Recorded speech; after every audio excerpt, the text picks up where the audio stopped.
Hey, what's up everyone? Theoretic here, bringing to you nearly enough my thoughts and opinions of nearly enough the year of Paladins. Now, before I nearly enough get into it, a lot have gone through with some shit first before I begin. Number one, you may see to anyone that's new, you may say, oh, this is old ass Paladins footage. And you are correct, this is old ass Paladins footage. Reason being, I lost my whole account to someone by this prick, as you will see on the screen. If you basically don't know what the hell has happened, I would recommend going through the last two videos that you have seen. For any of my other subscribers that have been with me for a couple of weeks and that, and have stayed with the channel for a long time, I would say I wouldn't bother being a part of this channel anymore, because this channel is going to basically die once this video is done, because this is my last video that I will ever do. And that, all thanks to Chrissy MC08, because my team have tried messaging and we're trying to get a hold of Chrissy MC08, but the guy's actually refusing to talk, as basically we'll see here. And just that he will just threaten to ban anyone or whoever tries to help me get to him. So basically, in the end, we have just lost the war. But this is just enough my final video, just to give my Year of Paladins over, and to say my goodbyes and that to a game which I fucking grandly dear loved, and nearly enough a game which kind of changed my life in a way. Well, it could have in a way, but without near enough further ado, I will near enough go through my thoughts and opinions on the Year of Paladins, starting from January to nearly enough the last few days that it has before we move into 2019. And sadly, I hope I pass the torch on to someone else, and hopefully someone else can do a much better job with me with the views than I can. But without further ado, let us near enough get into this. Now, for beginning to this, would I say Hyra's had a good year to start off with? I'd say no. For the reason being, we still had a war to go through at the time. For us players, we had to wage war against the Battle of OB64. Now, for many people that weren't near enough around that back then, allow me to give you nearly enough the clarification of what OB64 was. So basically, if you had a specific card that you nearly enough liked in that, and you could automatically put levels on it, Harris did it different with it, to where they gained it to where if you wanted that card so much and you wanted that card to level up quicker, then you must get duplicates of that card to level up. This guaranteed at the time went also with legendary cards as well. Not to mention the add-on of nearly enough OP legendary cards at the time. And boy oh boy, it was shit. Even some of the cards of it was shit. Which was a guaranteed also a paid to win system.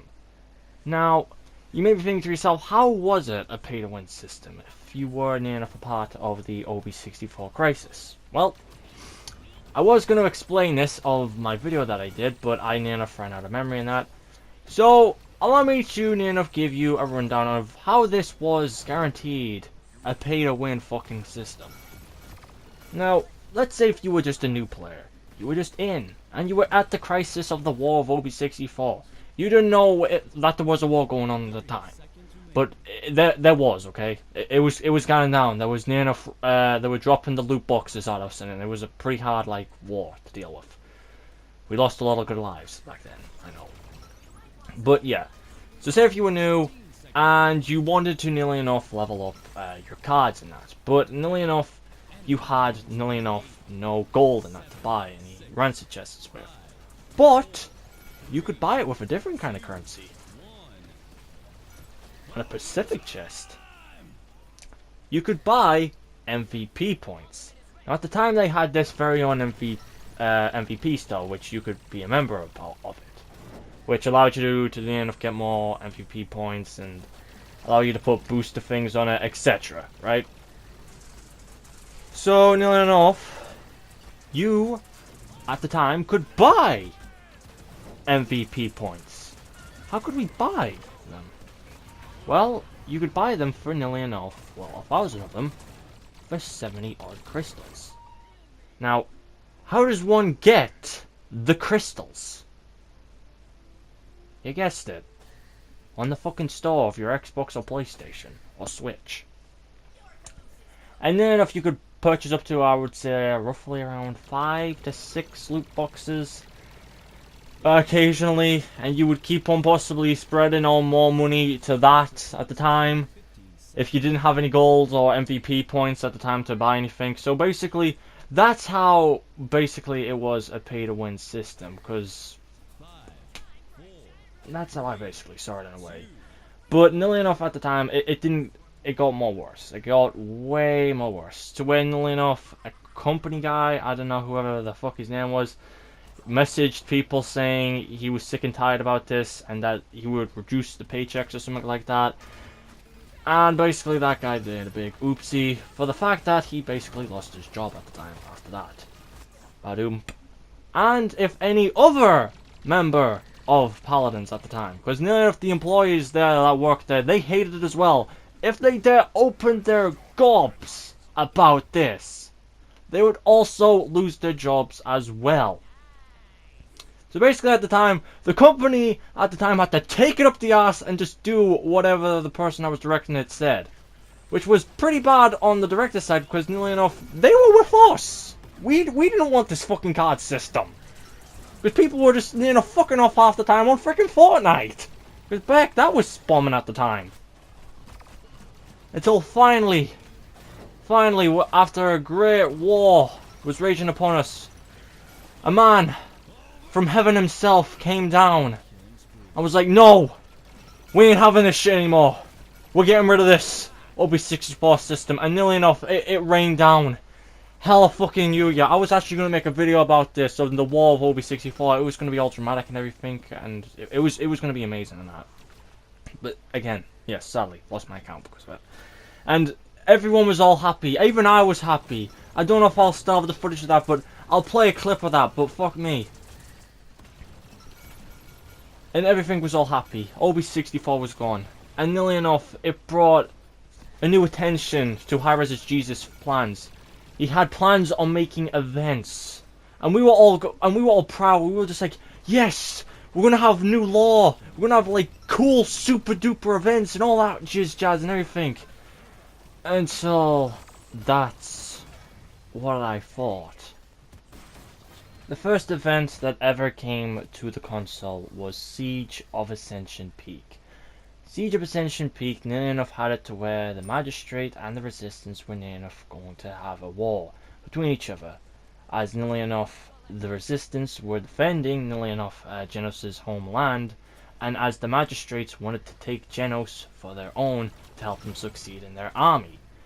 This would have been fucking amazing if the event and everything in it wasn't so bad.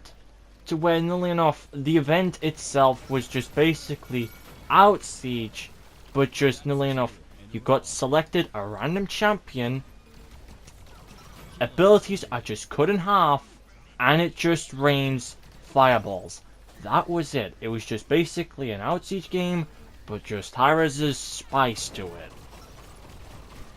And yes, there were cool items in that. There were new skins for Sky, Zin, Ceres and Genos, but if you were a free member at the time, you couldn't get jack squat. But if you were a paid member, you could have gotten all the skins. You could have gotten enough the movement emotes. And nearly enough, for free members, what did they get? Absolutely nothing. And what did we get? Nearly enough, a lot of skins, a shite event, and a lot of disappointing people. But I could understand how they were going with this. It was their very first event, so I lean enough let them off the hook. Until the next event came along, and also a new thing, what they brought, which was the Battle Pass, which I will say is a bit 50-50 on behalf of some of the Battle Passes. I wasn't around for Battle Pass Season 3, again sadly because my account was banned, and it was totally a ripoff of Fortnite at the time. I hope I put on some side-by-side comparisons on near enough both of them, because shit, it was basically just their version of Fortnite. I mean, heck, they're making a game mode of Fortnite, and that's out on console. But yeah, then the next event came rolling along for a new Pacific champion, which is known as the Rise of Furia. And nearly enough, we thought it was going to be better than nearly enough Rise of Furia. It was, but nearly enough way more scummier.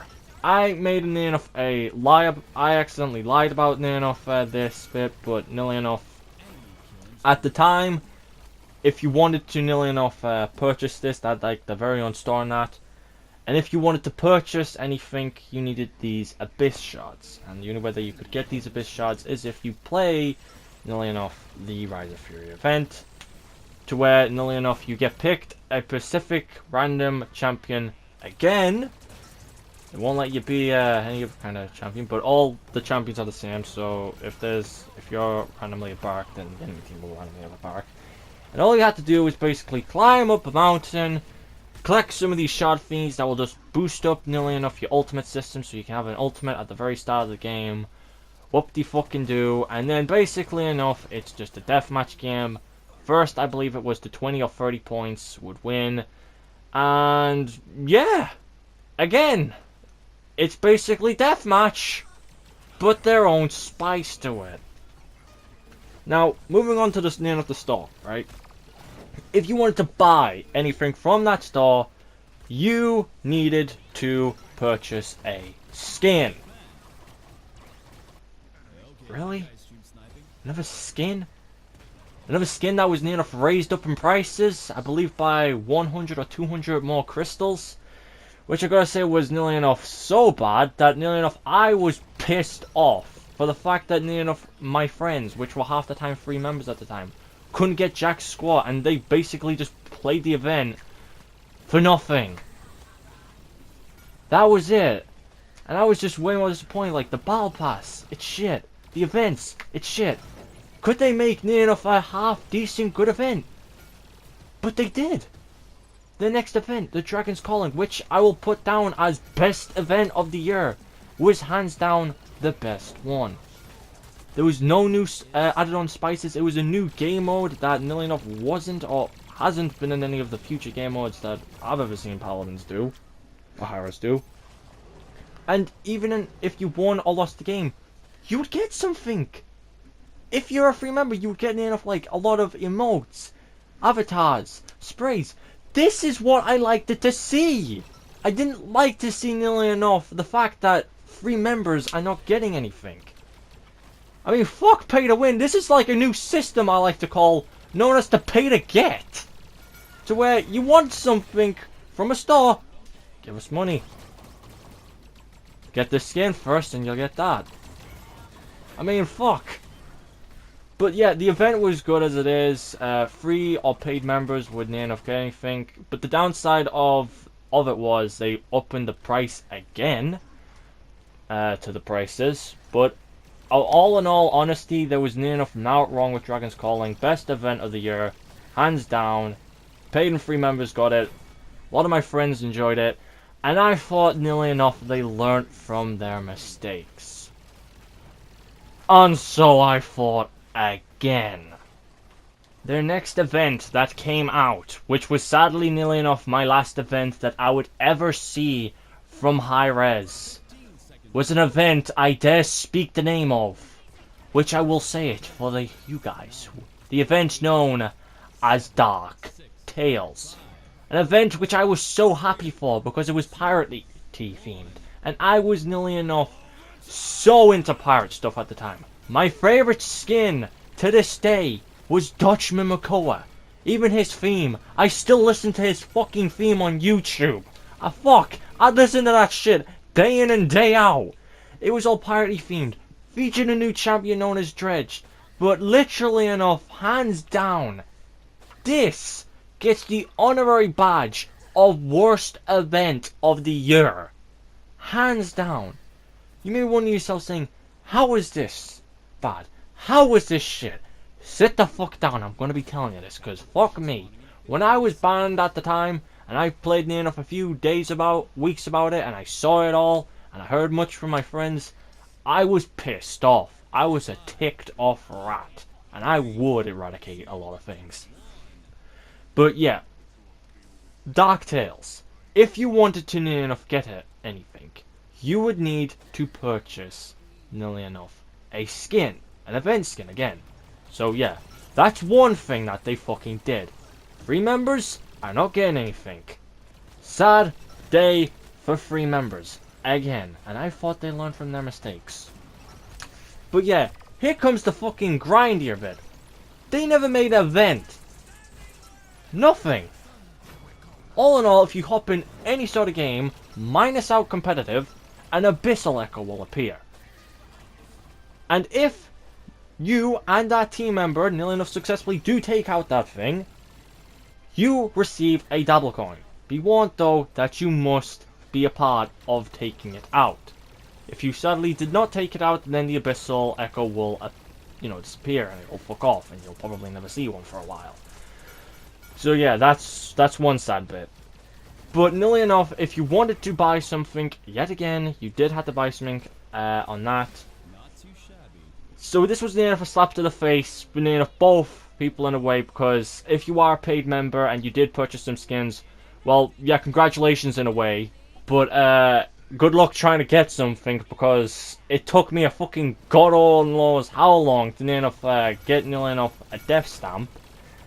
And if you achieve nearly enough a golden double coin, and if you are a free member, guess what? You can't do jack squat with it! Oh, you want a recolored skin? Well, get that skin, and we'll give it to you. Oh, you want to purchase some of that gold? Yeah. Buy a skin first, kid. Buy a skin. We don't make pay-to-win systems anymore. We make a new system called pay-to-get. Buy a skin. And sadly at the time, I wasn't there in the end to see Dark Tales go. And nearly enough, I was banned for the time. And that was my journey and my end of nearly enough Paladins. So, I don't know anything about nearly enough what happened in the Christmas event. I don't know if they did make an event. As for Season 3 Battle Pass, I saw what was in it much. I gotta say, it was all basically Nintendo and Pac-Man themed when they try to make the Abyss Echo Fighters, or Echo Champions as I like to call it. But nearly enough, has this been a good year for Hi-Rez? No. No, hands down it hasn't, because OB64, shit events, Hi-Rez not giving a fuck about much of their employees, and be on the lookout because they never mentioned anything about pay to get. There's going to be a lot of pay to get in probably the next year. Hi-Rez Jesus said there will be no pay to win. I hope he fucking sticks to that word. But there will be a lot of pay to get. That's one thing to talk about. But has this been a good year for Paladins? No, it hasn't. Hopefully enough, they learn their mistakes in 2019, and hopefully they do change their shit around, and hopefully enough, I might one day get my account back and see how my best game was doing. Because again, I've been banned for fuck all reasons, and I'm not getting too far into that piece of shit. But hands down, best event of the year, Dragon's Calling gets that. Worst event of the year, fucking nearly enough, Dark Tales.